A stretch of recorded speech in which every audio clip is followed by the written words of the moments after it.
Good morning class. बेटा आज जो नेक्स्ट टॉपिक हम शुरू करेंगे वो force on a moving charge in a uniform magnetic field, definition of B.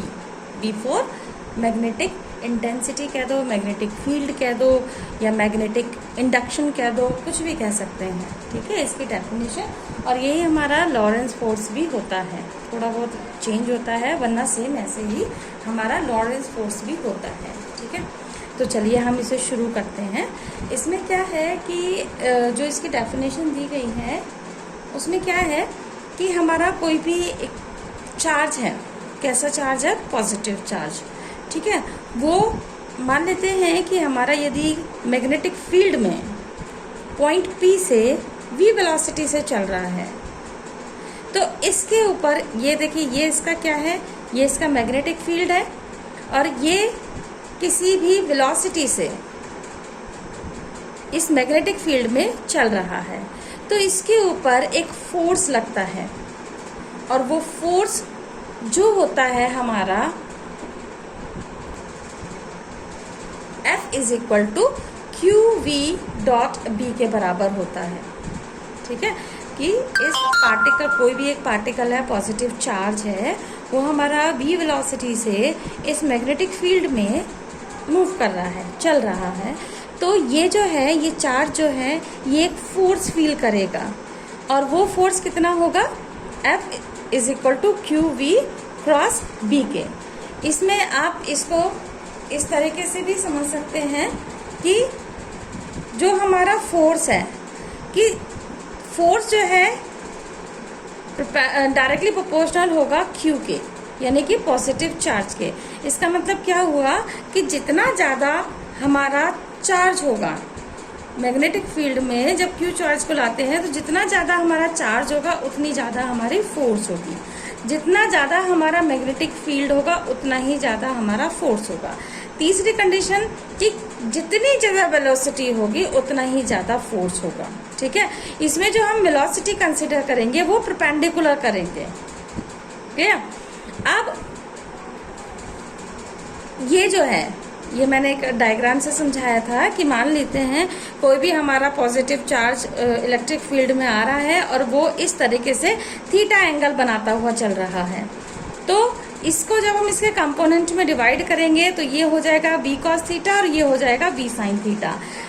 पर हम जो है इसमें केवल v sin थीटा को कंसिडर करेंगे। क्यों कंसिडर करेंगे? क्योंकि ये जो हमारा चार्ज है ये केवल इसकी वजह से मूव कर रहा है, v sin थीटा की वजह से ये हमारा जो चार्ज है मूव कर रहा है, इसलिए हम केवल ये वाला कंपोनेंट कंसिडर करेंगे। इस वाले कंपोनेंट को v cos थीटा को हम कंसिडर नहीं करेंगे। ठीक है, तो इसके हिसाब से इन सबको यदि हम एक साथ लिखें तो ये हो जाएगा F directly proportional to QVB sin theta के। अब इस प्रोपोर्शनल के साइन को हम हटाएंगे तो ये हो जाएगा F is equal to K। K क्या है? हमारा कांस्टेंट है। QVB sin theta. यहाँ पर हम K की वैल्यू ऐसे लेंगे कि वो 1 के बराबर हो। ठीक, तो K इज इक्वल टू 1 लेंगे तो हमारी इक्वेशन क्या आ जाएगी? F is equal to QVB sin theta. तो देखिए यही हमने करा है। ये तो हमने किसकी फॉर्म में लिया है? ये मैग्नीट्यूड की डायरेक्शन में होगा, F is equal to QVB sin theta, और ये हमारा क्या हो जाएगा? वेक्टर की फॉर्म में F is equal to QV cross B। क्यों? क्योंकि हमारा जो मैग्नेटिक फील्ड है वो एक वेक्टर क्वांटिटी है। क्लियर यहाँ तक? अब देखिए, अब हम इसकी बात करते हैं। यदि हमारा एंगल थीटा जो है वो V और B, यानी कि इस मैग्नेटिक फील्ड और इस V में 90 डिग्री एंगल बनाता है, तो उस टाइम जो हमारा फोर्स होगा वो मैक्सिमम होगा। सबसे ज्यादा हमारा कब होगा? जब हमारा ये एंगल जो है कितने डिग्री का होगा? 90 डिग्री का। तो F maximum is equal to QVB। ठीक है, साइन थीटा की जगह क्या आ गया? थीटा की जगह 90 लिख दिया हमने, और साइन 90 इज इक्वल टू 1 होता है, तो ये आ गया। अब यदि हमारा जो v और b, यानी कि जो वेलोसिटी है और जो b है, वो कैसा है? एक दूसरे के पैरेलल है, तो पैरेलल होगा, इट मीन्स कि उनके बीच में एंगल कितना बनेगा? 180 डिग्री का या फिर 0 डिग्री का। तो उस वाली कंडीशन में देखिए, इस इक्वेशन में यदि हम V0 रख देंगे तब हमारा फोर्स कितना होगा, 0। या फिर हम B मैग्नेटिक फील्ड 0 रख देंगे तो भी हमारा कितना होगा, फोर्स कितना होगा, 0 होगा। ठीक है, तो इस कंडीशन में यदि हमारा V और B पैरेलल हुआ तो उस कंडीशन में हमारा फोर्स कितना होगा, 0। इसका मतलब हमारे चार्ज के ऊपर कोई भी फोर्स नहीं लगेगा। ठीक है, यही बात इन्होंने बताई है। अब तीसरी कंडीशन लेते हैं कि यदि हमारा जो वेग है, वेलोसिटी है, वो 0 है और फोर्स भी 0 है, यानी कि इसका मतलब क्या हुआ कि हमारा जो पार्टिकल है, जो चार्ज पार्टिकल है, वो कैसा है, स्टेशनरी है, रुका हुआ है।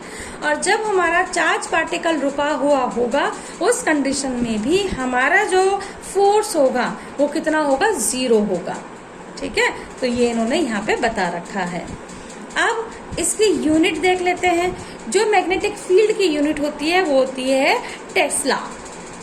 ठीक है, तो इससे ये हमारा कितना हो जाएगा, 1 न्यूटन पर एम्पियर मीटर, और ये न्यूटन पर एम्पियर मीटर ही हमारा टेस्ला कहलाता है।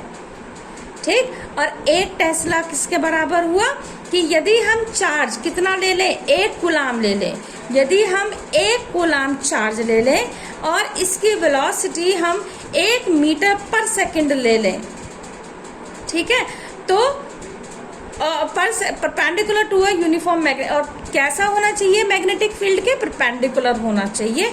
तो जो, और फोर्स कितना हो, फोर्स भी हमारा 1 न्यूटन हो।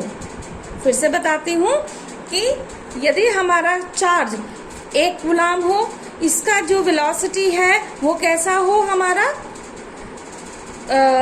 1 मीटर पर सेकेंड हो, और ये मैग्नेटिक फील्ड जो फोर्स लग रहा है ये फोर्स हमारा 1 न्यूटन में हो, और ये एक हमारे परपेंडिकुलर में रखा हुआ है, मैग्नेटिक फील्ड के परपेंडिकुलर है। तो उस वाली कंडीशन में हमारा जो साइन थीटा हो जाएगा वो कितना हो जाएगा, 90 डिग्री, और इसका मतलब कितना हुआ, 1। तो हमारा क्या निकल जाएगा, वो ये जो डेफिनेशन कहलाई जाएगी, ये क्या कहलाई जाएगी, 1 टेस्ला। ठीक, if a charge of 1 coulomb moving with a velocity of 1 metre per second perpendicular to a uniform magnetic field, magnetic field के कैसा होना चाहिए, परपेंडिकुलर होना चाहिए, तो उस टाइम जो हमारा फोर्स एक्सपीरियंस होगा या फोर्स लगेगा वो लगेगा 1 न्यूटन। तो इसके मैग्नेटिक फील्ड को हम 1 टेस्ला कहेंगे। तो 1 tesla is equal to 1 newton per ampere metre के बराबर होता है। ठीक है, वेबर के फॉर्म में भी इसको लिखा हुआ है। इसकी डायमेंशन क्या होती है, इसकी डायमेंशन होती है mt-2 a-1। क्लियर।